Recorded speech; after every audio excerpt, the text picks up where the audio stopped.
সবাইকে স্বাগত আজকের পর্বে আমরা এসএসসি 2025 রসায়ন রাজশাহী বোর্ডের বহু নির্বাচনী নিয়ে আলোচনা করব। আমাদের প্রথম প্রশ্ন হচ্ছে বেনজিন কোন সাংকেতিক চিহ্ন বিশিষ্ট পদার্থ?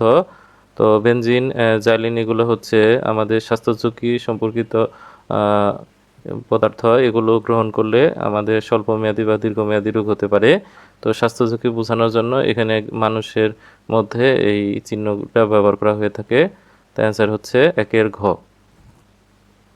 আমাদের এই প্রথম অধ্যায়ে শেষের দিকে যে ছকটি রয়েছে সেটা প্রথম অধ্যায়ের জন্য গুরুত্বপূর্ণ। কোন গ্যাসটির ব্যাপন হার আগে ঘটবে? ব্যাপনের নির্ভর করে ভরের উপর। যার ভর বেশি তার ব্যাপন হার কম, আর যার ভর কম তার ব্যাপন হার বেশি। তো এখানে আমাদের NO2 এর আণবিক ভর আমরা যদি বের করি, নাইট্রোজেনের পারমাণবিক ভর হচ্ছে 14 আর অক্সিজেনের হচ্ছে 16 ইন্টু পরমাণুর সংখ্যা হচ্ছে 2, তাহলে এটা হচ্ছে 32, এটা হচ্ছে টোটাল 46 গ্রাম। সালফারের হচ্ছে সালফারের 32 প্লাস 16 গুণ 2, তাহলে 32 32 64। CO2 কার্বনের হচ্ছে 12, অক্সিজেনের হচ্ছে 16 গুণ 2 32 আর 12 হচ্ছে 44। CH4 এখানে কার্বন হচ্ছে 12, হাইড্রোজেনের হচ্ছে পারমাণবিক ভর 1 ইন্টু পরমাণুর সংখ্যা 4, টোটাল হচ্ছে 16। তাহলে এখানে দেখা যাচ্ছে যে CH4 এর পারমাণবিক মানে আণবিক ভর কম। যার আণবিক ভর কম তার ব্যাপন দ্রুত ঘটে বা আগে ঘটে। অ্যান্সার হচ্ছে 2 এর ঘ। এখানে 56 ডিভাইডেড বাই 26 Fe2 প্লাস এর ক্ষেত্রে, তো এখানে যে 26 দেওয়া আছে এটাকে বলা হয় পারমাণবিক সংখ্যা। পারমাণবিক সংখ্যা হচ্ছে তার প্রোটন সংখ্যা। তাহলে Fe এর প্রোটন সংখ্যা হচ্ছে আমাদের 26। তারপরে এখানে এর নিউট্রন সংখ্যা হচ্ছে উপরে হচ্ছে ভর সংখ্যা মাইনাস হচ্ছে আমাদের পারমাণবিক সংখ্যা। তাহলে 56 মাইনাস হচ্ছে 26, তাহলে টোটাল হচ্ছে এখানে 30। আর এখানে ইলেকট্রন সংখ্যা দুইটি কম আছে, তার মানে ইলেকট্রন সংখ্যা হবে প্রোটনের থেকে দুইটি কম, মানে 24টি। তাহলে আমাদের প্রথম প্রশ্ন বলছে যে নিউটনের সংখ্যা 30 কিনা, অ্যান্সার হচ্ছে 30, এটা সঠিক। তারপরে হচ্ছে বিজারক হিসাবে কাজ করে। তো বিজারক হচ্ছে যে পদার্থগুলো ইলেকট্রন ত্যাগ করে, অর্থাৎ এটা ইলেকট্রন ত্যাগ করেছে, তাই ইলেকট্রন ত্যাগ করলে সেই পদার্থ হচ্ছে বিজারক হিসেবে কাজ করে। কারণ বিজারক হচ্ছে জারণ বিক্রিয়া করে, আর জারণ মানে হচ্ছে ইলেকট্রন ত্যাগ করা। এর ইলেকট্রন বিন্যাস হচ্ছে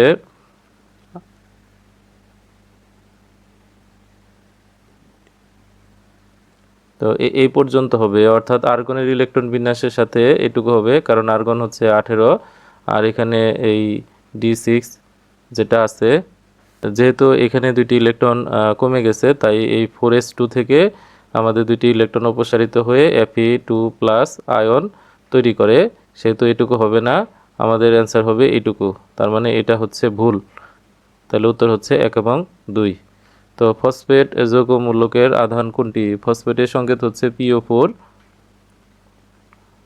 এটা আমাদের পঞ্চম অধ্যায়ে দেওয়া আছে যৌগমূলক, আর এর চার্জ হচ্ছে 3 -3 যেহেতু রয়েছে তাই এটা হবে আধান -3। কোনটি ঊর্ধ্বপাতিত পদার্থ? যে কঠিন পদার্থকে তাপ দিলে তরল পরিবর্তিত না হয়ে সরাসরি গ্যাসীয় পদার্থে পরিণত হয় তাদেরকে ঊর্ধ্বপাতিত পদার্থ বলা হয়। তো এখানে আমাদের C10H16O এটা হচ্ছে ন্যাপথলিনের সংকেত।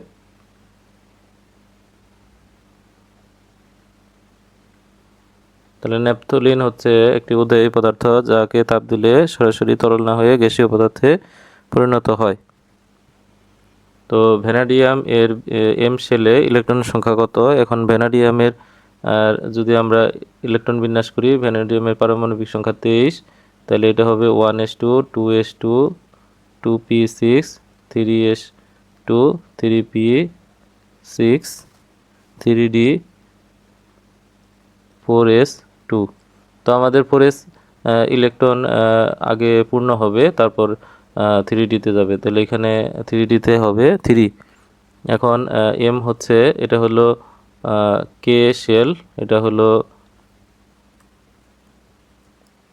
K শেল, আর 2 নম্বর কক্ষপথ হচ্ছে L শেল, আর 3 নম্বর কক্ষপথ হচ্ছে M শেল, আর এটা হচ্ছে N শেল।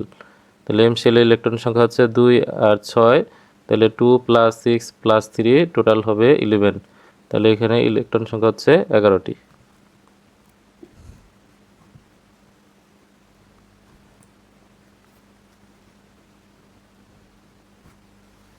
50 গ্রাম PCl5 কে তাপ দিলে 31 গ্রাম PCl3 পাওয়া গেল, উৎপাদের শতকরা পরিমাণ নির্ণয় করো। তো আমাদের এটা রাসায়নিক গণনা করতে হবে, এটা হলো বাস্তবিক গণনা।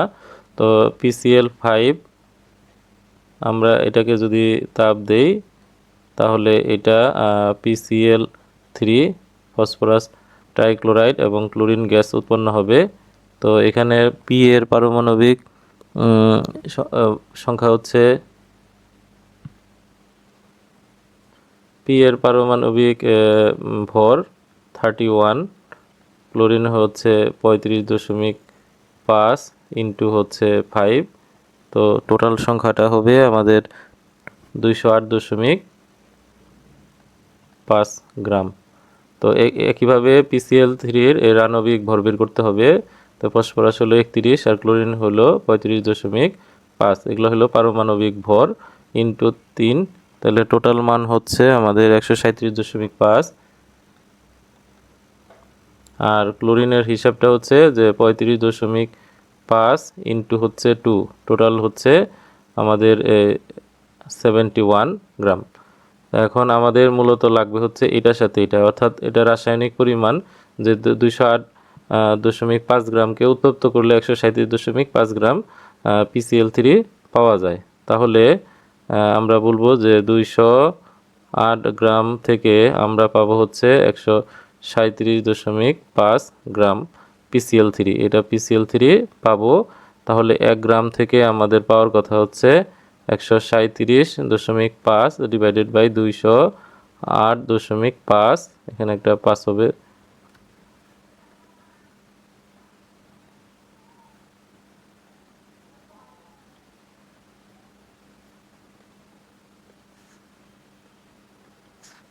এখন যদি আমাদের বের করতে হবে যে 50 গ্রাম যে উত্তপ্ত করা হয়েছে সেখান থেকে কতটুকু পাওয়া যাবে, তাহলে 137.5 ইন্টু হচ্ছে 50 ডিভাইডেড বাই 208.5। তাহলে কাটাকাটি করলে আমাদের মান হবে 32.79। তাহলে 32.97 এত গ্রাম আমাদের পাওয়ার কথা, কিন্তু পাওয়া গেছে হচ্ছে 31 গ্রাম।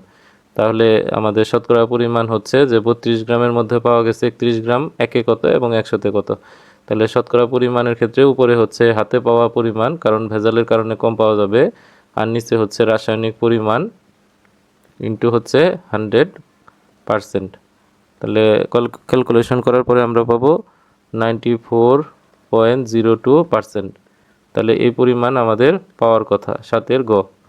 তো অলিভ অয়েল থেকে নিচের কোন অ্যাসিডটি পাওয়া যায়? অলিক অ্যাসিড সাধারণত উদ্ভিজ্জ ও প্রাণীজ তেল থেকে পাওয়া যায়। অলিক অ্যাসিডের অন্যতম প্রধান উৎস হচ্ছে জলপাই। তো এখান থেকে আমরা অলিভ অয়েল পেয়ে থাকি। তাহলে এটা হচ্ছে 8 খ, অলিক। তো কোনটি আগে জারিত হবে? তো অ্যানায়ন সমূহের মধ্যে এখানে সবগুলো অপশন যদি দেখি, সবগুলো হচ্ছে নেগেটিভ চার্জযুক্ত বা অ্যানায়ন। এই অ্যানায়নগুলো তড়িৎ রাসায়নিক সারির যে আয়নটি নিচে অবস্থান করে সেটি আগে ইলেকট্রন ত্যাগ করে জারিত হয়। তো এই অপশনগুলোর মধ্যে এখানে হাইড্রোক্সিল যে অংশটি আছে, এই হাইড্রোক্সিল সেটি নিচের দিকে অবস্থিত, যার কারণে এটি আগে ইলেকট্রন ত্যাগ করে জারিত হয়। সেজন্য আমাদের আগে জারিত হবে এইটা। উপরের চিত্রে উৎপন্ন অধক্ষেপের বর্ণ কীরকম হবে? তো ফেরাস নাইট্রেটের মধ্যে আমরা যদি সোডিয়াম হাইড্রোক্সাইড যুক্ত করি, তাহলে FeNO3 তার সাথে সোডিয়াম হাইড্রোক্সাইড যদি যুক্ত করা হয়, তাহলে এটা দ্বিবিনিময় বিক্রিয়া হবে, অর্থাৎ NO3 সোডিয়ামের পাশে যাবে আর OH-টা Feর সাথে যুক্ত হবে। তাহলে এখানে হচ্ছে OH 2 প্লাস হচ্ছে NaNO3, অর্থাৎ হচ্ছে ফেরাস 2 হাইড্রোক্সাইড এবং সোডিয়াম নাইট্রেট তৈরি হবে, অর্থাৎ দ্বিবিনিময় বিক্রিয়া হবে এবং এইটা পাত্রের তলায় জমা হবে এবং এটার বর্ণ হচ্ছে সবুজ। তাহলে সবুজ বর্ণের অধক্ষেপ তৈরি হবে। তাহলে 10-এর গ।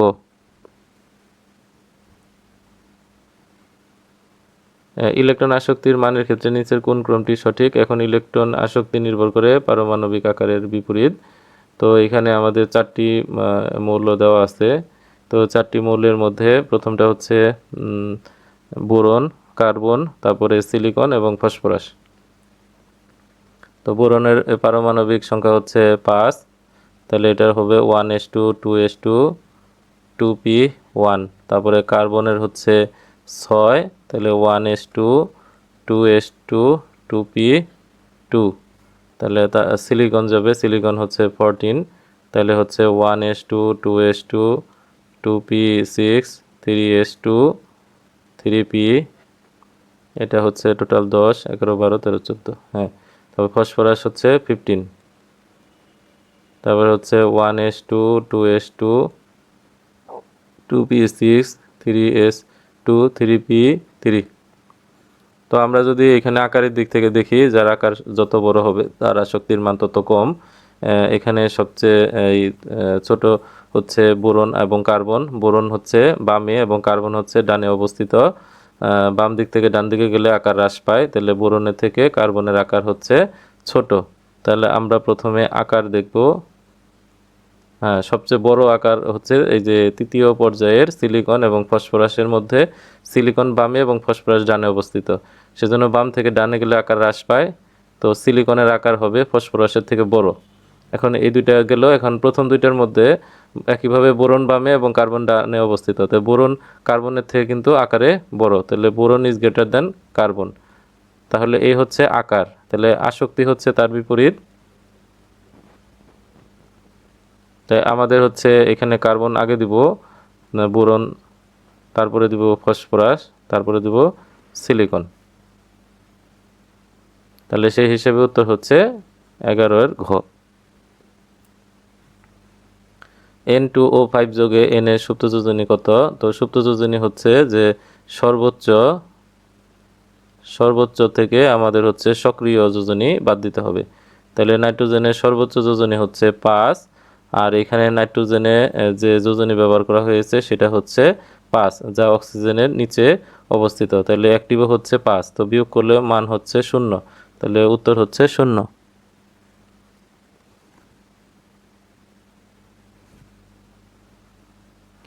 এখানে 2NH3 মানে অ্যামোনিয়া প্লাস সালফিউরিক অ্যাসিড এ নামক একটি বস্তু বা যৌগ তৈরি হবে, প্লাস হচ্ছে পানি।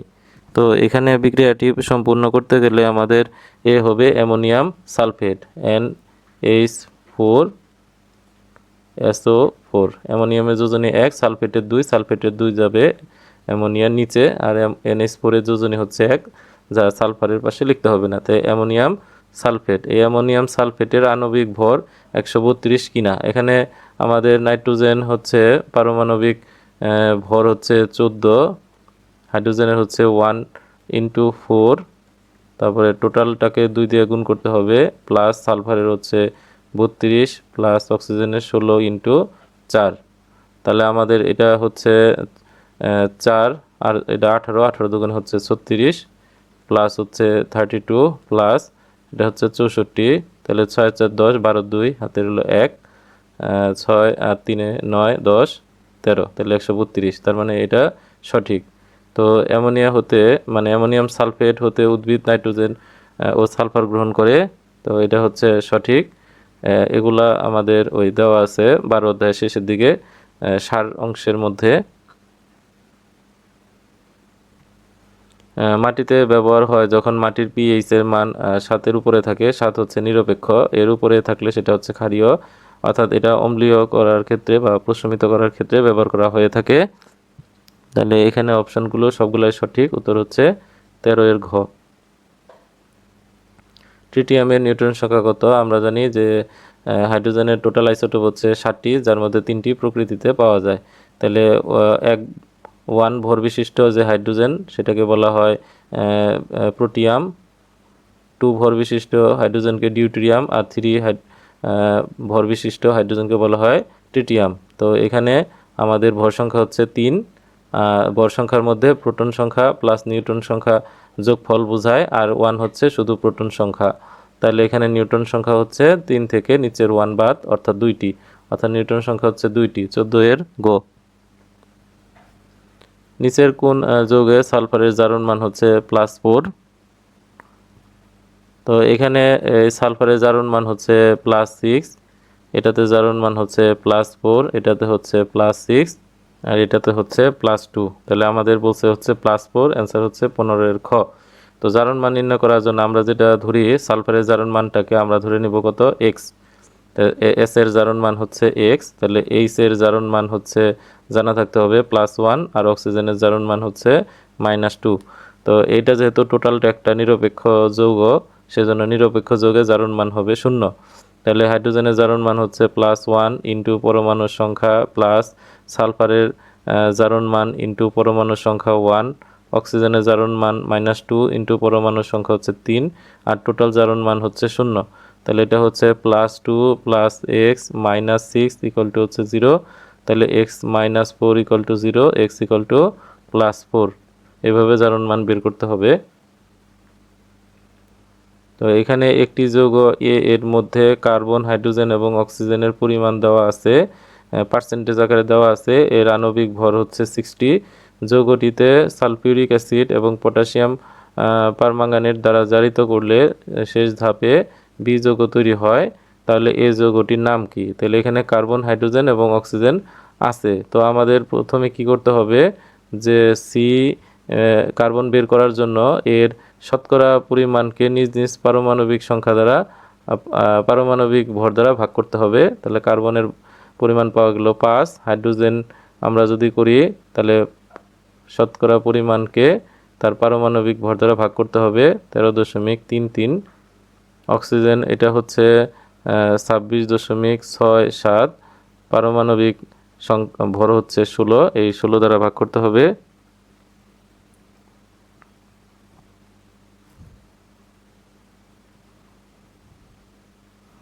তাহলে এটা হচ্ছে 1.67। এখন প্রাপ্ত যে ভাগফলগুলো আছে সেটার মধ্যে সর্বনিম্ন ভাগফল 1.67 দ্বারা প্রত্যেকটাকে ভাগ করে পাই।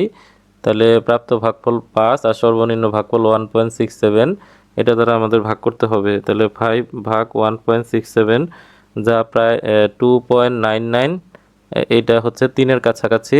তারপরে হচ্ছে আমাদের হাইড্রোজেন, এখানে হচ্ছে 13.33 ডিভাইডেড বাই 1.67। তাহলে 13.33 ভাগ 1.67, তাহলে 7.98 বা এটাকে আমরা 8-এর কাছাকাছি বলতে পারি। আর অক্সিজেন তো 1.67, তাকে যদি 1.67 দিয়ে ভাগ করি তাহলে হবে 1। তাহলে স্থূল সংকেত হবে কার্বন 3টা, হাইড্রোজেন 8টা, আর অক্সিজেন হচ্ছে 1টা। তো এটা হচ্ছে আমাদের C3H ডাবলের এক বেশি প্লাস হচ্ছে OH, এটাকে বলা হবে প্রোপানল। এবং এটার যদি আমরা পারমাণবিক ভর যোগ করি তাহলে 60 দেখা যাবে। কার্বনের হচ্ছে 12 গুণন 3 36 হয়, আর হাইড্রোজেন হচ্ছে 1 গুণ 7, তাহলে টোটাল 7 হবে। আবার অক্সিজেন হচ্ছে 16 প্লাস পাশের হাইড্রোজেন হচ্ছে 1, টোটাল হলো 60। তাহলে এটার পারমাণবিক ভর আমরা পাবো 60। তার মানে এটার স্থূল সংকেত এবং আণবিক সংকেত একই। যে এটার উত্তর হবে আমাদের প্রথম যে আছে সেটা 16 এর ক। তো আমাদের যেহেতু 3 কার্বনের তৈরি হবে, তাই এটা হবে আমাদের এই CH3 CH2 COOH, এটা তৈরি হবে। তো এখান থেকে 1 কম কার্বন বিশিষ্ট অ্যালকেনকে বলা হবে ইথেন তৈরি হবে, যেটা সংকেত হলো C2H6। 17 এর ঘ। ডুরালুমিনে নিচের কোন ধাতুটি ব্যবহার করা হয় না? তো ডুরালুমিনে আমাদের হচ্ছে ক্রোমিয়াম ব্যবহার করা হয় না।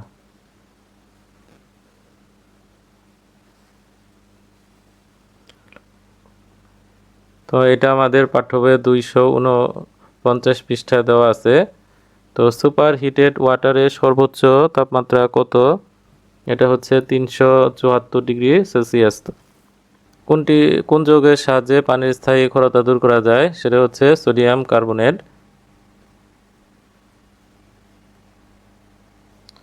কোন যৌগের সাহায্যে পানির স্থায়ী ক্ষারতা দূর করা যায় সেটা হচ্ছে সোডিয়াম কার্বনেট। কোনটি ক্ষার সেটা হচ্ছে সোডিয়াম হাইড্রোক্সাইড। এখন ক্ষার হওয়ার জন্য যে শর্তটি প্রয়োজন সেটা হচ্ছে আমাদের দুটি শর্ত প্রযোজ্য হতে হবে, যে সেটি অবশ্যই ক্ষারক হতে হবে বা ধাতুর অক্সাইড বা হাইড্রোক্সাইড। যেহেতু এখানে OH আছে, সবগুলোর মধ্যে কিন্তু OH আছে, এখানে হচ্ছে O আছে, মানে এটা হচ্ছে ধাতুর অক্সাইড আর বাকি তিনটি হচ্ছে ধাতুর হাইড্রোক্সাইড। তাহলে প্রথম শর্তটি সবাই পূরণ করে। দ্বিতীয় শর্ত হচ্ছে এটি পানিতে দ্রবণীয় হতে হবে, অর্থাৎ এটি পানিতে মিশতে হবে।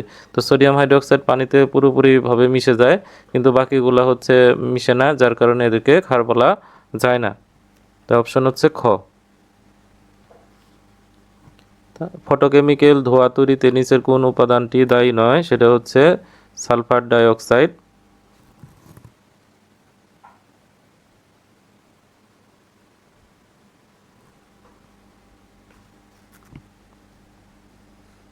তো উদ্দীপকে দ্রবণের অনুসংখ্যা নির্ণয় করতে হবে। তো এখানে আমাদের এই দেওয়া আছে যে 500 মিলি 0.5 K2CO3 পটাশিয়াম কার্বনেট। তো এর মধ্যে অনুসংখ্যা কত? তো আমরা যদি এখানে এর মূল সংখ্যা বের করতে পারি তাহলে কিন্তু অনুসংখ্যা বের করতে সুবিধা হবে।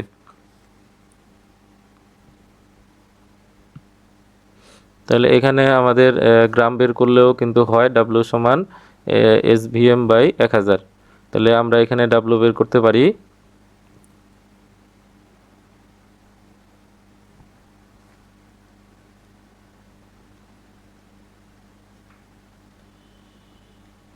তাহলে S হচ্ছে 0.5, ভলিউম হচ্ছে 500 আর M হচ্ছে আণবিক ভর। এখন পটাশিয়াম কার্বনেটের আণবিক ভর, আমরা পটাশিয়াম হচ্ছে 39 পারমাণবিক ভর প্লাস কার্বনের 12 প্লাস 16 × 3, তাহলে টোটাল হয় হচ্ছে 99। নিচে হচ্ছে 1000, এটাতে কাটলে হচ্ছে 2 হয়, ইন্টু 0.5 ভাগ হচ্ছে 2। তাহলে এখানে আমাদের মান হচ্ছে আমাদের 24.75। তাহলে এটা আমাদের যদি মূল সংখ্যা বের করি তাহলে আমাদের 99 গ্রামে হচ্ছে 1 মোল, অর্থাৎ 99 গ্রামে আমাদের অণুর সংখ্যা হচ্ছে 6.023 × 10⁻23 এতটি থাকে। তাহলে 1 গ্রামে থাকবে হচ্ছে কম আর হচ্ছে 24.75 গ্রামে থাকবে বেশি। তাহলে সেজন্য আমরা উপরে 6.023 × 10⁻23 নিচে হচ্ছে 99 দিয়ে ভাগ করে 24.75 দিয়ে গুণ করব। তাহলে ইন্টু 6.023 ইন্টু 10⁻23 ভাগ 99। তাহলে আমাদের মান আসবে হচ্ছে 1.51 × 10⁻23। তাহলে 1.5 10⁻23 এটা হচ্ছে আমাদের গ, 23-এর গ। তো উদ্দীপকের দ্রবণে পর্যাপ্ত লঘু HCl চালনা করা হলে KCl এবং CO2 উৎপন্ন হবে, এটা সঠিক। কারণ K2CO3 এটা হচ্ছে পটাশিয়াম কার্বনেট বা ধাতব কার্বনেট, লঘু অ্যাসিডের সাথে বিক্রিয়া করে ধাতব লবণ তৈরি হয়, তাহলে KCl তৈরি হবে এবং কার্বনেট ভেঙে কার্বন ডাই অক্সাইড তৈরি হবে এবং প্রশমন বিক্রিয়ার মতো পানি উৎপন্ন হবে। তো ব্যালেন্সের জন্য আমরা এখানে 2 দিব এবং এখানেও 2 দিতে হবে। তাহলে এটা হচ্ছে সঠিক, অধক্ষেপ পাওয়া যাবে। এখানে অধক্ষেপ পাওয়া যাবে না, কারণ KCl হচ্ছে একটি আয়নিক যৌগ যা পানিতে মিশে যাবে আর CO2 গ্যাস আকারে উড়ে যাবে, তাহলে এখানে কোনো অধক্ষেপ পাওয়া যাবে না। এখন 2 নাম্বার যেহেতু ভুল, কাজেই 1 এবং 3 হচ্ছে সঠিক উত্তর, কারণ অপশনগুলো জোড়া আকারে আছে। তো 2 ভুল হইলে উত্তর হবে 1 এবং 3 গ। তো কোনটি অবস্থান্তর মূল্য? অবস্থান্তর মূল্য হচ্ছে ডি ব্লকের মূল্য। বাট এখানে একটু কথা আছে, যেগুলো ইলেকট্রন বিন্যাসের সর্বশেষ শক্তি স্তরে 1 থেকে 9টি ইলেকট্রন বিদ্যমান সেগুলোকে বলা হয় অবস্থান্তর মৌল। তাহলে ম্যাঙ্গানিজ এটা হচ্ছে অবস্থান্তর মৌল, এটা হচ্ছে এই গ্রুপ 1-এর মৌল। অ্যালুমিনিয়াম এটা হচ্ছে গ্রুপ 13, ক্যালসিয়াম হচ্ছে গ্রুপ 2। তো অবস্থান্তর মূল্যগুলো শুরু হয় হচ্ছে 3 নাম্বার থেকে 12 নাম্বার, অর্থাৎ গ্রুপ 3 থেকে 12। বাট এখানে এটা হলো ডি ব্লকের মূল্য। তাহলে ডি ব্লক হচ্ছে 3 থেকে 12, এই গ্রুপের মূল্যগুলোকে ডি ব্লক মূল্য বলে। এর মধ্যে 3 থেকে 12, 12 না, 3 থেকে 11 যে গ্রুপের মূল্যগুলো আছে এগুলোকে ডি ব্লক মূল্য বলা, অবস্থান্তর মূল্য বলা হয়, কারণ এদের অবস্থান পরিবর্তন করতে পারে বা যোজনী পরিবর্তন করতে পারে।